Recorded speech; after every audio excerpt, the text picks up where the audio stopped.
Hello aspirants. तो स्वागत है आपका आपके यूट्यूब चैनल तन्मित एग्ज़ाम पॉइंट में। आज हम 1858 से 1947 के अधिनियम ताज शासन के बीच में जितने भी अधिनियम आए उनके बारे में डिस्कस करना चाहते हैं, और ये एग्ज़ाम पॉइंट ऑफ व्यू से काफ़ी महत्वपूर्ण है। तो चलिए शुरू करते हैं आज के प्रमुख अधिनियम में। 1858 से 1947 तक 8 अधिनियम आए हैं, जिसमें भारत परिषद अधिनियम 1858, भारत परिषद अधिनियम 1861, भारत परिषद अधिनियम 1892 और भारत परिषद अधिनियम 1909। फिर उसके बाद आते हैं भारत सरकार अधिनियम 1919, भारत सरकार अधिनियम 1935, कैबिनेट मिशन 1947, भारतीय स्वतंत्रता अधिनियम 1947। ठीक है, अब इनको ताज शासन क्यों कहते हैं?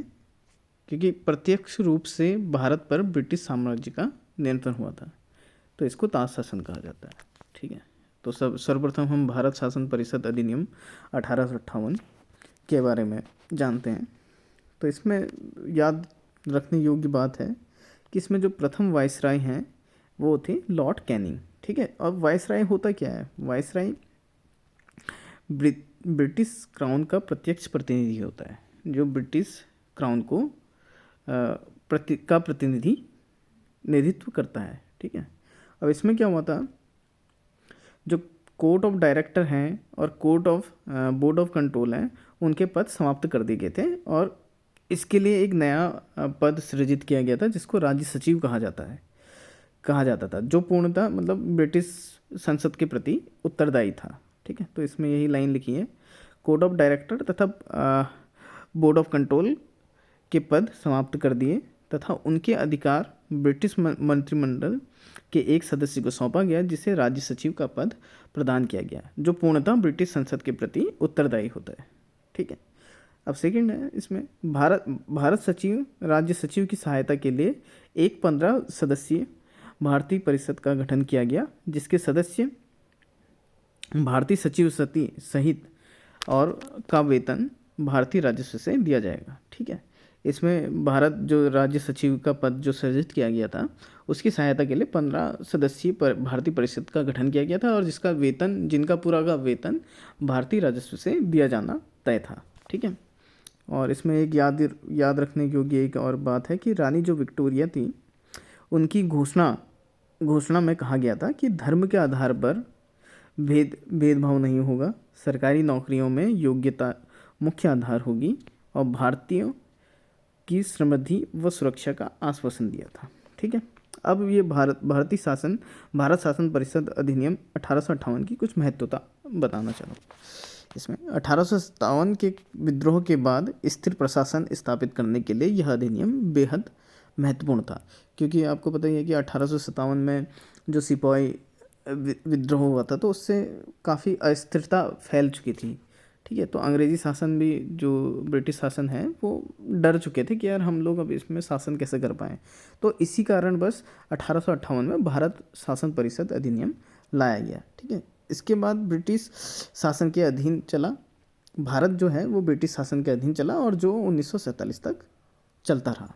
ठीक है, इसके बाद हम भारत शासन अधिनियम 1861 के बारे में जानते हैं। तो इसमें जो शासन व्यवस्था थी, वो भारतीयों में सहयोग आवश्यकता बढ़ी, जिसमें जो शासन व्यवस्था है उसमें भारतीयों का सहयोग की आवश्यकता बढ़ी थी। मंत्रिमंडलीय व्यवस्था की नींव हुई थी, पोर्टफोलियो सिस्टम लाया गया, जिसको पोर्टफोलियो मतलब विभागीय पद्धति। ठीक है, 1862 में लॉर्ड कैनिंग ने 3 भारतीयों बनारस के राजा, पटियाला के महाराजा और सर दिनकर राव को विधान परिषद में मनोनीत किया, और विकेंद्रीकरण की प्रक्रिया की शुरुआत हुई यहाँ से। तो इसमें क्या है, 1862 में लॉर्ड जो कैनिंग थे, उनने 3 भारतीयों, जैसे पहले हैं बनारस के राजा, पटियाला के महाराज और सर दिनकर राव को विधान परिषद में मनोनीत किया था। मतलब विधान परिषद में 3 सदस्य ये मनोनीत हो चुके थे, और इसी को विकेंद्रीकरण की प्रक्रिया की, यहीं से विकेंद्रीकरण की प्रक्रिया की शुरुआत हुई। और सेकंड है इसमें बंगाल उत्तर पश्चिमी सीमा प्रांत और पंजाब में विधान परिषद का गठन हुआ। ठीक है। अध्यादेश जारी करने का अधिकार अस्थायी कानून बना और विकेंद्रीकरण मद्रास व बम्बई की विधायी शक्तियाँ वापस दी गई। विकेंद्रीकरण मतलब क्या है कि जो 1833 में मद्रास व मुंबई की जो कंट्रोल था वो सीधे बंगाल के हाथ में आ गया था, तो उसमें जो विधायी शक्तियाँ थी वो बंगाल को दे दी थी और उसकी मद्रास और बम्बई की विधायी शक्तियाँ समाप्त कर दी थी। और वही चीज़ इसमें 1861 में लौटा दी गई। ठीक है। अब ये चीज़ इंपॉर्टेंट चीज़ें हैं जो याद रखने योग्य हैं। अब इसके बाद आते हैं भारत परिषद अधिनियम 1892। अब इसकी मुख्य विशेषता क्या है? इस अधिनियम का उद्देश्य विधान परिषदों का विस्तार करना और उनको अधिक शक्तिशाली बनाना था। ठीक है। इस अधिनियम द्वारा केंद्रीय और प्रांतीय विधान परिषदों में और सरकारी सदस्यों की संख्या बढ़ा दी गई, गैर सरकारी सदस्यों की संख्या बढ़ा दी गई। लेकिन हालांकि जो बहुमत सरकारी सदस्य का ही रहा, जो बहुमत था मतलब ज़्यादातर सरकारी सदस्य ही रहे और जो गैर सरकारी सदस्य थे उनकी संख्या बढ़ा दी गई थी। वायसराय का विधान परिषद के वित्तीय विषयों की विवेचना करने, प्रश्न पूछने, बहस करने का अधिकार दिया गया, परंतु ऐसे विषयों पर नियम बनाने पर सपरिषद राज्य सचिव की सहमति अनिवार्य है। जो राज्य सचिव का पद वहाँ पर को उजागर हुआ था 1858 में, तो उसी के बाद जो वो था वायसराय को विधान परिषद में वित्तीय विषयों पर विवेचना तो करना है और बहस भी करने का अधिकार है, लेकिन ऐसे विषयों पर जो सहमति है वो किसकी चाहिए थी? राज्य सचिव की चाहिए थी। और अब है केंद्रीय एवं प्रांतीय विधान परिषदों में गैर सरकारी सदस्यों की नियुक्ति हुई थी। ठीक है। अब आते हैं हम इस अधिनियम द्वारा प्रांतीय विधान परिषद से गवर्नर को जिला परिषद, नगर पालिका, विश्वविद्यालय, व्यापार संघ, जमींदारों और चैम्बर ऑफ कॉमर्स की सिफारिशों पर गैर सरकारी सदस्यों की नियुक्ति करने की शक्ति थी। ठीक है। अब इसमें एक इम्पॉर्टेंट चीज़ याद रखने योग्य है, जो बजट का पहली बहस थी करने की शक्ति वो 1892 में मिली थी, वो इसी अधिनियम के द्वारा मिली थी। तो अब हम आते हैं भारत परिषद अधिनियम 1909। ठीक है। इस अधिनियम को मॉर्ले मिंटो सुधार भी कहा जाता है। ठीक है। और मॉर्ले मिंटो किस तरीके से कहा जाता है कि उस समय जो लॉर्ड मॉर्ले थे वो इंग्लैंड में भारत के राज्य सचिव थे, जो राज्य सचिव के ऊपर पद के बारे में बताया था, और मिंटो थे वो थे वाइसराय। ठीक है। तो इसको मॉर्ले मिंटो समझौता कहते हैं। ठीक है। केंद्रीय और प्रांतीय विधान परिषदों के आकार में वृद्धि की गई। विधान परिषद के लिए प्रत्यक्ष निर्वाचन की प्रक्रिया शुरू किया गया। ठीक है। इस अधिनियम से केंद्रीय और प्रांतीय स्तर पर विधान परिषदों के चर्चा कार्यों का दायरा बढ़ाया गया, जैसे बजट पर प्रश्न पूछना, बजट पर संकल्प रखना आदि। परंतु वायसराय इस प्रश्नों के उत्तर देने के लिए बाध्य नहीं था। मतलब इस अधिनियम से क्या करा कि केंद्रीय और प्रांतीय स्तर पर विधान परिषदों के साथ जो चर्चा कार्यों का दायरा बढ़ाया गया। ठीक है। जैसे बजट में प्रश्न पूछना हो गया, बजट का संकल्प लेना और आदि प्रश्न उजागर करना। लेकिन जो वायसराय था वो उसके उन प्रश्नों के उत्तर देने के लिए बाध्य नहीं था, वो दे भी सकता है, नहीं भी दे सकता। ठीक है। मतलब इस अधिनियम से हमको एक मौका मिल गया, मतलब वहाँ पर को कि प्रश्न पूछने का। ठीक है। इस अधिनियम में प्रथम बार निर्वाचन में धर्म के आधार पर मुस्लिमों के लिए सांप्रदायिक प्रतिनिधित्व का प्रावधान किया गया। ठीक है। इस अधिनियम में presidency corporation, chambers of commerce, विश्वविद्यालय और जमींदारों के लिए अलग प्रतिनिधित्व का प्रावधान भी किया गया। ठीक है। इस अधिनियम के अंतर्गत पहली बार किसी भारतीय को वायसराय और गवर्नर की कार्यपालिका के साथ एसोसिएशन बनाने का प्रावधान किया गया। ठीक है। और इसमें याद रखने योग्य ये बात है कि जो सत्येंद्र प्रसाद सिन्हा थे वो वायसराय की कार्यपालिका परिषद के प्रथम भारतीय सदस्य थे जिन्हें विधि सदस्य बनाया गया था। ठीक है। ऐतिहासिक महत्व। अब आते हैं ऐतिहासिक महत्व में। ठीक है। भारत में संवैधानिक विकास की प्रक्रिया का यह एक चरण है। आगे चलकर 1919 और 1935 के अधिनियमों का आधार बना। ठीक है। मुस्लिम लीग को राजनीतिक रूप से मजबूत करने में भूमिका मिली इसकी।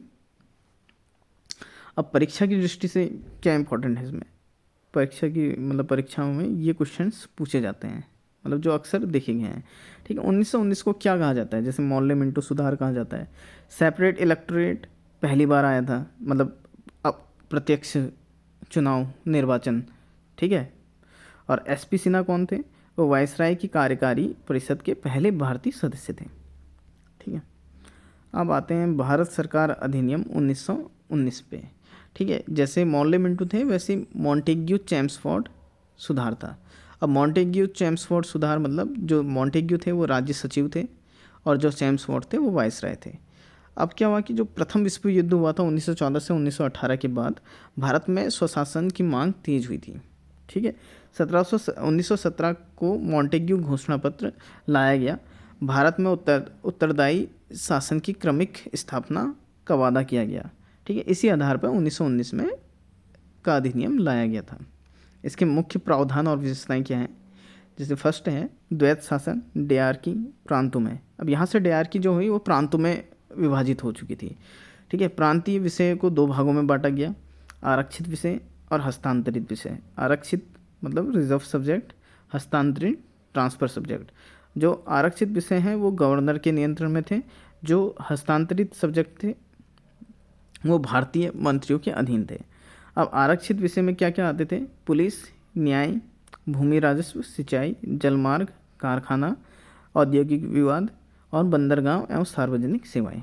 ऐसे ही हस्तांतरित विषय में शिक्षा, स्वास्थ्य, कृषि, स्थानीय स्वशासन, धार्मिक प्रबंधक, मापतोल, सार्वजनिक निर्माण विभाग आदि, ठीक है।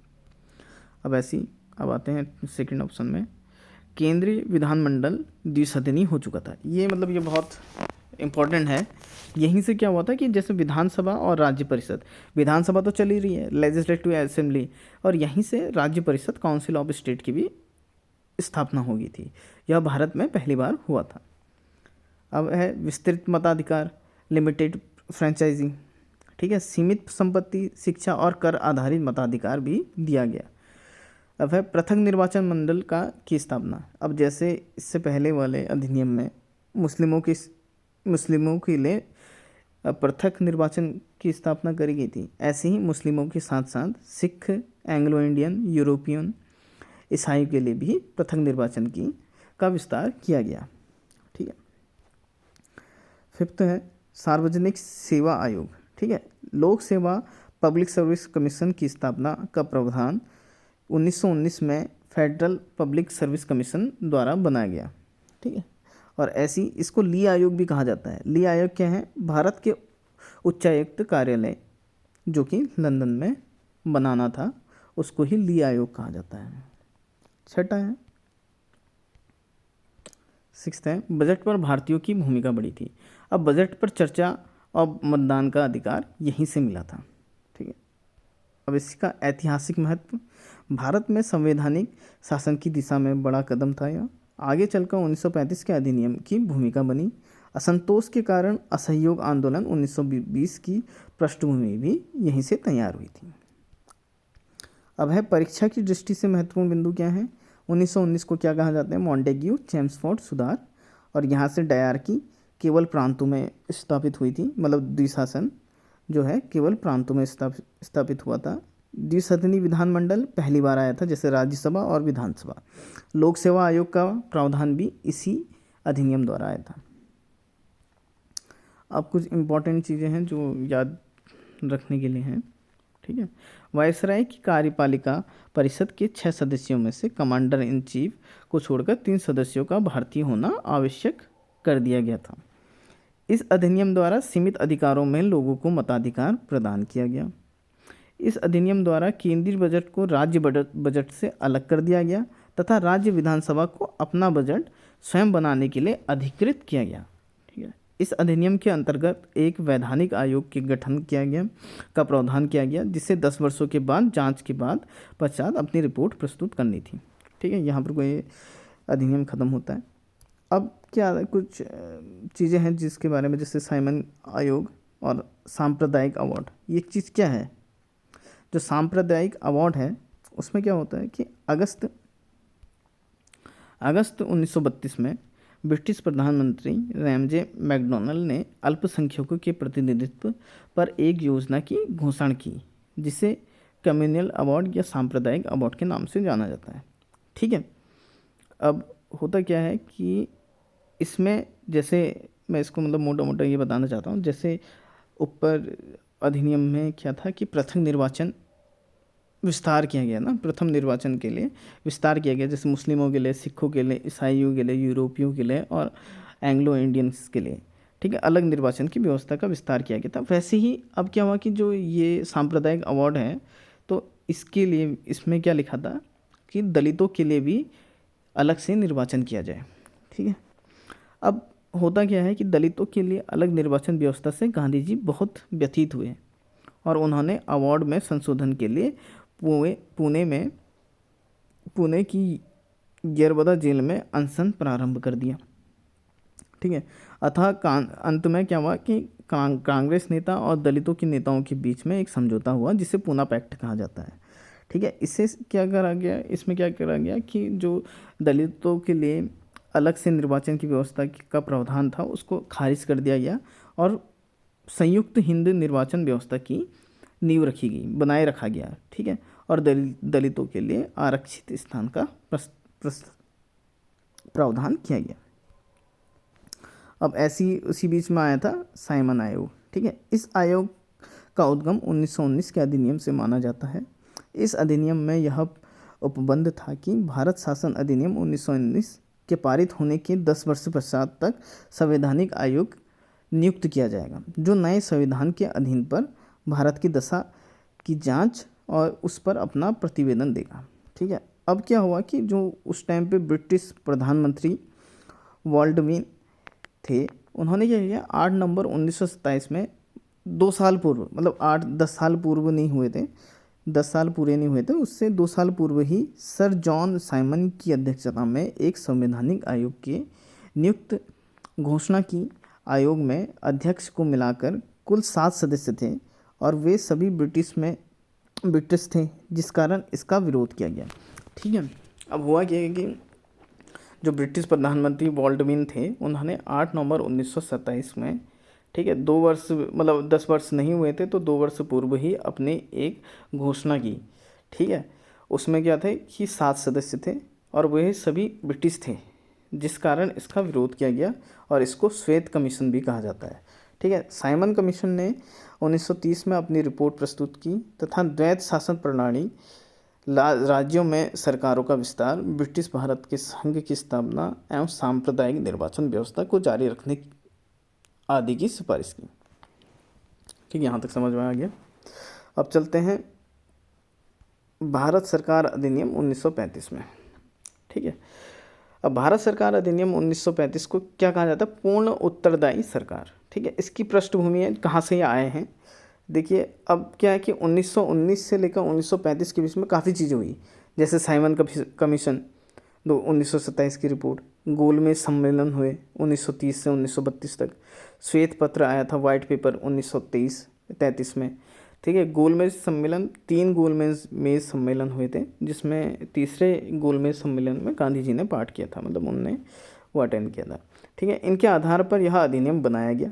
यह ब्रिटिश भारत का सबसे विस्तृत एवं संवैधानिक अधिनियम था। अब इस अधिनियम से क्या हुआ, अखिल भारतीय संघ, ऑल इंडिया फेडरेशन की यहाँ से स्थापना हुई।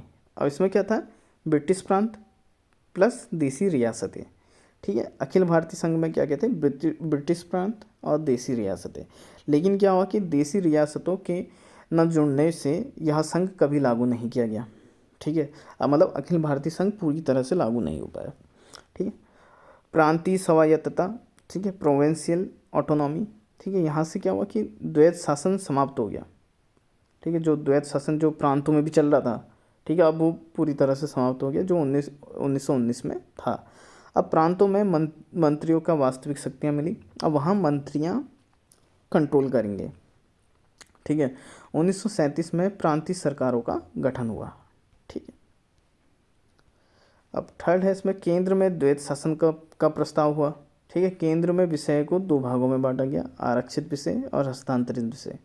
आरक्षित विषय गवर्नर जनरल कंट्रोल करेगा और हस्तांतरित विषय क्या है, भारतीय मंत्री कंट्रोल करेंगे। और यह व्यवस्था कभी लागू नहीं है, जो हस्तांतरित विषय थी वो लागू नहीं हो पाई, ठीक है। अब आते हैं संघीय सूची, इसमें ये चीज़ इम्पोर्टेंट है 1935 में। यहाँ से क्या हुआ था, संघीय सूची प्रणाली स्थापना हुई। अब संघीय सूची में क्या क्या आते हैं, संघीय सूची, प्रांतीय सूची, समवर्ती सूची। संघीय सूची में क्या है, राज्य और विदेश नीति, रक्षा और विदेश नीति, जिसमें 59 सब्जेक्ट थे। पुलिस और शिक्षा जो प्रांतीय सूची के अंतर्गत आते हैं, जिसमें 54 विषय थे। समवर्ती सूची विवाह और श्रम, जिसमें 36 सब्जेक्ट थे। यही प्रणाली आज तक संविधान में भी है, ठीक है, ये अभी भी आप संविधान में देखने को मिलेगी, ठीक है। फिफ्थ है विस्तृत मताधिकार। अब क्या था कि लगभग 10% जनता को मतदान का अधिकार प्रदान कर दिया गया, ठीक है। छठा है संघीय न्यायालय, फेडरल कोर्ट। अब यहाँ से फेडरल कोर्ट की स्थापना 1937 में करी गई थी। बाद में यही भारत के सर्वोच्च न्यायालय का आधार बना, और यहीं से reserve bank of India RBI का गठन भी हुआ था 1935 में। पृथक निर्वाचन मंडल जारी किया गया। अब यहाँ से क्या हुआ, अल्पसंख्यकों, महिलाओं और श्रमिक आदि के लिए भी पृथक निर्वाचन स्टार्ट हो गया, ठीक है। अब क्या होता है कि कुछ भी वो अधिनियम आते हैं तो उसमें कुछ सीमाएं होती हैं, कुछ आलोचनाएं होती हैं, जिसको अब 1935 के अधिनियम में भी कुछ सीमाएं थी, कुछ आलोचना थी। अब क्या हुआ कि गवर्नर जो जनरल था वो अत्यधिक शक्तिशाली हो गया यहाँ से। भारतीयों को पूर्ण स्वशासन नहीं मिला। सांप्रदायिक विभाजन को और गहरा हो गया। अब संप्रदाय में भी तो विभाजन हो गया, हिंदू, मुस्लिम, सिख, ईसाई, एंग्लो इंडियंस, यूरोपियन। अब यहाँ से क्या हो गया, अल्पसंख्यक भी हो गए, महिलाओं भी हो गया, और श्रमिक वर्ग भी हो गया। तो ये सांप्रदायिक विभाजन और गहरा हो गया। इसका ऐतिहासिक महत्व क्या है, 1935 सबसे विस्तृत अधिनियम है, ठीक है। अब यहाँ से क्या होता, प्रोविंशियल ऑटोनॉमी यहाँ से लागू हुई। ऑल इंडिया फेडरेशन यहाँ असफल रहा लेकिन लागू हो गया था। आरबीआई और फेडरल कोर्ट यहीं से लागू हुए, की स्थापना यहीं से हुई थी। अब कुछ इंपॉर्टेंट चीज़ क्या है, भारत शासन अधिनियम 1935 भारत में पूर्ण उत्तरदायी सरकार के गठन एवं भारत के वर्तमान संविधान निर्माण के लिए एक मील का पत्थर साबित हुआ। भारत शासन अधिनियम एक लंबा और विस्तृत दस्तावेज था, जिसमें 321 धाराएं और 10 अनुसूचियाँ थीं, ठीक है। 1937 में वर्मा, जो वर्तमान में म्यांमार है, को भारत से अलग कर दिया गया। उड़ीसा एवं सिंध प्रांत की यहाँ से ही स्थापना हुई थी।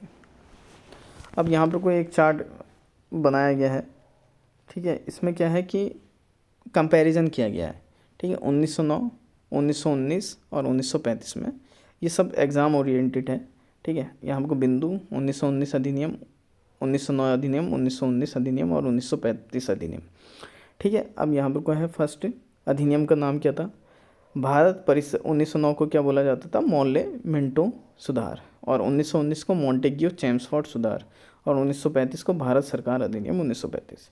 अब पृष्ठभूमि कहाँ से उजागर हुआ था, 1909 हुआ था बढ़ता राष्ट्रवाद, ठीक है, और 1919 प्रथम विश्व युद्ध, और 1935 साइमन कमीशन, गोलमेज सम्मेलन, ठीक है। थर्ड है इसमें शासन की प्रकृति क्या थी उस टाइम, 1909 में थी नाम मात्र प्रतिनिधित्व, ठीक है। 1919 में क्या था, द्वैत शासन था, और वो भी प्रांतों में, और 1935 प्रांतीय स्वायत्तता, ठीक है। फोर्थ है द्वैत शासन कहाँ था, देख 1919 में नहीं था, 1909 में अधिनियम में नहीं था, 1919 में केवल प्रांतों में था, और 1935 में प्रांतों में समाप्त कर दिया गया था और केंद्र में प्रस्तावित कर दिया गया था। अब आते हैं विधान परिषद। 1909 में विस्तार किया गया, केंद्रों में 1919 में केंद्रों में द्विसदनीय विधान परिषद हो गया था, जैसे राज्यसभा और विधानसभा, और 1935 में केंद्र व प्रांत दोनों में जारी रहा, ठीक है। अब आते हैं पृथक निर्वाचन। 1909 में मुस्लिमों के लिए करा गया था पहली बार, 1919 में मुस्लिम और अन्य वर्गों के लिए भी, फिर 1935 में और इसको आगे जारी रखा, ठीक है। अब यहाँ क्या था, विषय का विभाजन जो हुआ था, सब्जेक्ट्स, 1909 में कुछ नहीं, 1919 में कुछ नहीं, और यहाँ पे को विषय करे गए थे संघीय, प्रांतीय और समवर्ती, जो हम आज भी संविधान में देखते हैं। अब आते हैं हम कैबिनेट मिशन 1946। अब क्या हुआ कि ब्रिटिश सरकार ने भारत को सत्ता हस्तांतरण, पावर ट्रांसफ़र और संविधान निर्माण के लिए मार्च 1946 में एक मिशन भारत भेजा, जिसका उद्देश्य भारत को एकजुट रखना और हिंदू मुस्लिम विवाद का समाधान निकालना था। ठीक है, इसी को कहते हैं कैबिनेट मिशन। और कैबिनेट मिशन में सदस्य कौन कौन थे? लॉर्ड पैथिक लॉरेंस जो भारत का सचिव था, सर स्टेफर्ड क्रिप्स, एवी अलेक्जेंडर। ठीक है, मुख्य प्रस्ताव और प्रावधान क्या थे? संविधान सभा। अब संविधान सभा की स्थापना क्यों करी गई थी? उस समय संविधान का निर्माण करने के लिए। ठीक है, अब संविधान सभा में क्या होता है? कॉन्स्टिट्यूएंट असेंबली में कुल सदस्य 389 थे। उसमें क्या थे? ब्रिटिश प्रांत से 292, देसी रियासतों से 93 और चीफ कमिश्नर क्षेत्र से 4 थे। तो टोटल 389 थे। इसका महत्व में सेकंड है भारत का विभाजन पर रोक। अब क्या हुआ कि पाकिस्तान जो थे वो क्या चाह रही थी? हमको भारत से अलग कर दिया जाए। ठीक है, अब कैबिनेट मिशन ने क्या करा कि पाकिस्तान की मांग को अस्वीकार कर दिया। ठीक है, और भारत एक संघीय रूप में रखने का प्रस्ताव कर दिया। भारत को एक संघीय रूप में रखने का प्रस्ताव कर दिया। ठीक है, अब थर्ड है इसमें संघीय व्यवस्था, फेडरल सिस्टम। अब केंद्र के पास केवल 3 विषय थे, रक्षा, विदेश और संचार। ठीक है, और बाकी सभी शक्तियाँ प्रांतों के पास थे। ठीक है, इसको ही कहते हैं फेडरल सिस्टम। ठीक है, रक्षा, विदेश और संचार। फोर्थ है ग्रुपिंग सिस्टम, ये सबसे महत्वपूर्ण है। प्रांतों को 3 समूह में बांटा गया। फर्स्ट है group was, Madras, Bombay, UP, Bihar, CP, Orissa. Group B, Punjab, Sindh, NWFP मतलब नॉर्थ वेस्ट फ्रंटियर प्रोविंसेस। ठीक है, और बलूचिस्तान। और NWFP में कौन से आते थे उस टाइम? पठान और पश्तून समुदाय। और ग्रुप सी में आते थे बंगाल और असम। अब क्या करा? कांग्रेस ग्रुपिंग को अनिवार्य मानने के खिलाफ थी। कांग्रेस नहीं मान रही थी कि यार ग्रुपिंग करी जाए। ठीक है, अब इसमें क्या हुआ कि अंतरिम सरकार का भी गठन हुआ। केंद्र में अंतरिम सरकार बनाने का प्रस्ताव हुआ था, बस प्रस्ताव रखा गया था। और बाद में जवाहरलाल नेहरू के नेतृत्व में इंटरिम गवर्नमेंट का निर्माण हुआ। छठा है इसमें भारतीय नेताओं की प्रतिक्रिया। ठीक है, कांग्रेस तो विरोधी कर रही थी, संघीय व्यवस्था को स्वीकार कर लिया था पर ग्रुपिंग पर आपत्ति लगाई थी। ऐसी मुस्लिम लीग पहले स्वीकार किया गया, फिर वापस लिया गया। ठीक है, परिणाम क्या हुआ? राजनीतिक गतिरोध। अब आते हैं भारतीय स्वतंत्रता अधिनियम। लास्ट अधिनियम है ये 1947। ठीक है, अब क्या हुआ कि भारत का विभाजन कर 2 स्वतंत्र डोमिनियन संप्रभु राष्ट्र भारत और पाकिस्तान का सृजन किया गया, जिन्हें ब्रिटिश राष्ट्रमंडल से अलग होने की स्वतंत्रता थी। वायसराय का पद समाप्त कर दिया गया और उनके स्थान पर 2 डोमिनियन राज्यों में गवर्नर जनरल पद को सृजित किया गया, जिस पर ब्रिटेन का कोई नियंत्रण नहीं था। अब क्या हुआ कि वायसराय का भी पद हटा दिया और गवर्नर जनरल का पद को बनाया गया। ठीक है, और जो ब्रिटिश से कोई कंट्रोल नहीं था जिसका। इन दोनों डोमिनियन राज्यों को संविधान सभाओं को अपने देश का संविधान बनाने और उसके लिए किसी भी देश के संविधान को अपनाने की शक्ति दी गई। ठीक है, अब इसमें फोर्थ है नए संविधान निर्माण होने तक दोनों राज्यों का प्रशासन भारत सरकार अधिनियम 1935 के अनुसार चलाया जाएगा। ठीक है, अभी भी ये कहा जाता है कि 1935 मतलब मैक्सिमम क्वेश्चन यहाँ से आते हैं कि 1935 अधिनियम अगर नहीं होता तो हमको संविधान बनाने में किन किन कठिनाइयों का सामना करना पड़ सकता था। ठीक है, क्योंकि ज़्यादा से ज़्यादा भाग हमारा 1935 के अधिनियम से ही लिया गया है। ठीक है, अब क्या हुआ कि फोर्थ क्या है? नए संविधान निर्माण होने तक दोनों राज्यों का प्रशासन भारत सरकार अधिनियम 1935 के अनुसार ही चलाया जाएगा। भारतीय संविधान अधिनियम 1947 के अनुसार ब्रिटिश शासन समाप्त होने के बाद सत्ता का उत्तरदायी भारतीय हाथों में सौंप दिया जाएगा। इस घोषणा पर मुस्लिम लीग द्वारा आंदोलन किया गया और भारत के विभाजन की बात कही गई। ठीक है, जब यह हुआ कि 1947 में ब्रिटिश शासन ने यह कह दिया कि जो उत्तरदायी जो हाथ होंगे, भारतीय सत्ता का जो उत्तरदायित्व होगा वो भारतीय हाथों में सौंप दिया जाएगा। इससे क्या हुआ कि मुस्लिम लीग वाले आंदोलन करने लगे और भारत के विभाजन की बात कहने लगे। ठीक है, 3 जून 1947 को वायसराय लॉर्ड माउंटबेटन ने विभाजन योजना पेश की, जिसे माउंटबेटन योजना कहा जाता है। ठीक है, अब आते हैं हम अतिरिक्त महत्वपूर्ण बिंदु। 4 जुलाई 1947 को ब्रिटिश प्रधानमंत्री क्लीमेंट रिचर्ड एटली द्वारा भारतीय स्वतंत्रता अधिनियम 1947 को ब्रिटिश संसद में पेश किया गया और 18 जुलाई 1947 को पास होगा। इसकी घोषणा प्रधानमंत्री द्वारा 20 फरवरी 1947 को की गई थी कि 30 जून 1947 को भारत में ब्रिटिश शासन समाप्त हो जाएगा। 30 जून, हालांकि 30 जून तक नहीं हो पाया। ठीक है, भारत सचिव का पद समाप्त करके उसके स्थान पर राष्ट्रमंडल सचिव की नियुक्ति की जाएगी। देसी रियासतों पर ब्रिटेन की संप्रभुता का अंत कर दिया गया और उनको भारत या पाकिस्तान किसी भी अधिराज्य में सम्मिलित होने और अपने भावी संबंधों का निष्क्रिय करने की स्वतंत्रता थी।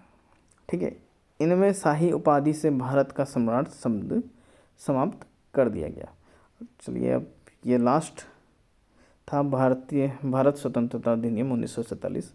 होप सो आप लोगों को क्लास काफ़ी अच्छी लगी होगी। इसके बाद मैं इस पे आधारित MCQ भी करवाने वाला हूँ। ठीक है, तो चलिए बने रहिए इस वीडियो में, और इस वीडियो में बने रहने के लिए आपको धन्यवाद। और चैनल को लाइक करिए, सब्सक्राइब कीजिए और शेयर कीजिए। Thank you.